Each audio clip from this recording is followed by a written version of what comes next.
Missing someone with all your missing someone.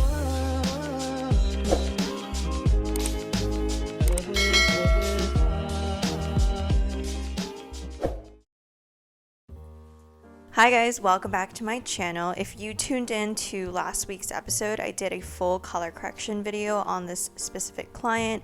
So this is her hair about a month and a half out, and this is what we are going to be doing today. So we're not going to be touching your root today because you like it rooty, right? Yeah, I like there to be like a darker root so that when it grows out, it isn't so noticeable. Mm-hmm. But you like the front lighter. I do like the front lighter, yes. Okay. Yeah, it faded out really nicely, I feel like. And I really like this. That would be like the ultimate blonde. And I like that like dark root. I would even want it more rooty than that. Mm-hmm. Like that 90s Pam Anderson vibe. But then I also kind of like this, and I know this is a little warmer, so that might be more realistic. Yeah. I think that would be probably more But I realistic. like those ends, you know? Like, that's what I like. And like even more lighter throughout here, so it's not so much dimension. Okay, so I think we won't touch your root. We'll just go in and like lighten up the like mids and ends, and of course that front piece, because I think we'll still keep the shadow root. Okay. And then when your roots grow in, I would say about like here, that's when we can start like highlighting you like that photo so that you feel rooty, because if we stay at bleach and tone, I think you're gonna feel too light. Okay. And it's also not good to keep shadow rooting a bleach and tone. Yeah. And then removing the shadow root when the bleach and tone like grows down to here. Yeah. You're just like counteracting itself. Yeah, it's just not good for the hair. Okay. So before I begin any type of lightening, I'm going to go in with that K18 Prep Mist. This is just going to help strengthen and protect the hair in between any type of chemical service. And I just like to spray it all over and then let it sit for the full processing time. And her hair honestly felt pretty good, even though we lightened it a lot the last session. And if you saw that last video, you could see her sides where they are a little bit blonde. It used to be kind of like a tealish tone, and then we kind of toned it pink, and then just over time it kind of faded back to blonde. So I'm going to hit those areas last because those are the areas that are the lightest. That's where she was getting her lightener retouches done. So I'm starting in the back, and then as I'm going through, I'm taking probably like a 1/4 inch of a section and just kind of saturating the ends and then feathering up towards the top. And this is just to kind of brighten her ends up and like the mids to the ends. And I'm not going to be touching her root like we said because she likes having a dark root. We did a pretty dark shadow root, even though she lightened up pretty well in her root area because it was virgin. So we're going to have to lift out some of that shadow root, but then also apply another shadow root once I lighten everything to kind of like melt everything together and just have everything blended, since we aren't going to hit her root at all. So to start off with, I am using the Danger Jones powder lightener, and I absolutely love this lightener even if I need something that is going to be on the gentle side because it's strong. So I'm going to use a lower developer, and I started off with 10 volume and I mixed it 1 to 2, and I feel like it lifted out actually really well. The consistency was able to stay on the moist side, so it didn't dry out and stop processing at all, which was great. And here is a little bit more of a close-up of how I'm doing it. It's kind of like similar to, I guess you would say, like an open air balayage, or if you're doing a wet balayage, except I am doing this on dry hair, and I'm just taking pretty thick sections with it, about a 1/4 inch. So my sections are not see-through, but I'm making sure that I'm really saturating, especially on the ends, and then feathering up towards the root. Again, we want to essentially keep the roots dark, and her roots are like a baby root. It's too short for me to like highlight it right now, so that's why we're not going to be highlighting it today. I'm just going to be melting it because she already likes that darker root appearance. But our goal today is pretty much to get her as light as possible, however light her hair can take. And you know, if you watched that last video, a little backstory on her color history is that the areas where she already has like her areas that are really blonde, they used to be different creative color tones, and so they were lifted to about like a level 9 and 10, I assume, every time she got it retouched. And then the hair that I am lightening right now, she would every now and then like darken it with level 1 demi. And the last session when she came to me, we were trying to lift out that level 1 demi, and I started off the whole process doing a color remover and then going in with lightener.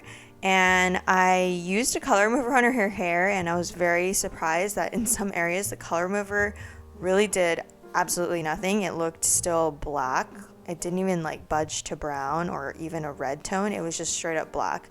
And then some areas did kind of shift to reddish, but majority of her hair was still black even after a full-on color remover. So I was like, oh my goodness, this is going to take a bit of time. But I took thin sections and did my global lightning technique that I do on a lot of my clients, and just let it sit at room temperature, open air, without any heat or anything like that. And we were able to pretty much lift her to what she is right now. So this is the fade of that color. I ended up toning her with like level 6 and 7 natural tones because we didn't want anything too ashy, because some parts of her hair lifted really light and some parts lifted really warm. So we wanted something that was going to be more neutral as far as evening out the canvas. And so this is how it faded out, and it does look pretty warm. She doesn't wash her hair a ton. I would say maybe like once a week or so. And honestly, I was really happy with the way that it faded. It didn't look too brassy, but it is still on the warmer side. So our goal today is to at least get her to like pass, or at least like a level 8 or an above. So about midway through this application, right around here, I kind of bumped my developer a little bit and added a bit more 20 volume into it to make it a little bit stronger, opposed to just 10 volume. And this was just to kind of have the front catch up a little bit. And you can see I am painting avoiding the root, and I section out the pieces that were already blonde because they really don't need to be much lighter. We can like lighten it a little bit later on, but I want to focus obviously on the areas that are darker and that were stubborn last time. Now, whenever you're doing a color correction like this and a client is wanting to go so drastic of a level that was so dark to something so light, I feel like it's definitely not for everybody. You have to take into consideration the health of their hair and how it feels. And that was the main thing, and my main concern when we started this whole thing was how could I approach and do it in an order to where her hair can stay healthiest.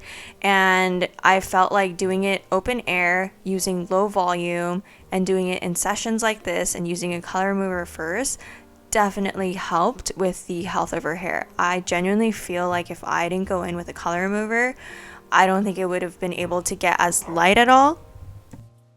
So some ways that you can test while you're doing this lightening session, whether or not the hair can take it, is just doing like a tug test, and then also just like feeling out the hair as you rinse it in quadrants too. So once I felt like some of the areas were ready, I definitely rinsed them out, and then I could feel them. And you know, when the hair is wet, you can really feel the health of the hair. If it starts to feel a little bit spongy or gummy at all, I would immediately just stop and rinse everything out. But her hair felt pretty dang strong, so we just kept going. And in some areas I did kind of wipe off old bleach and apply new bleach to kind of help with the lift in those certain areas, and her hair honestly felt pretty good and still strong at that point. I feel like yes, her hair is going to feel on the drier side after today, but as long as she takes really good care of it and listens to the proper instructions and continues to moisturize her hair, I feel like that is the most important thing when you're doing a transformation like this and your hair does get drier than what you're used to, as long as you really take care of it at home, use the right products, and most importantly moisturize it, it will get healthier over time.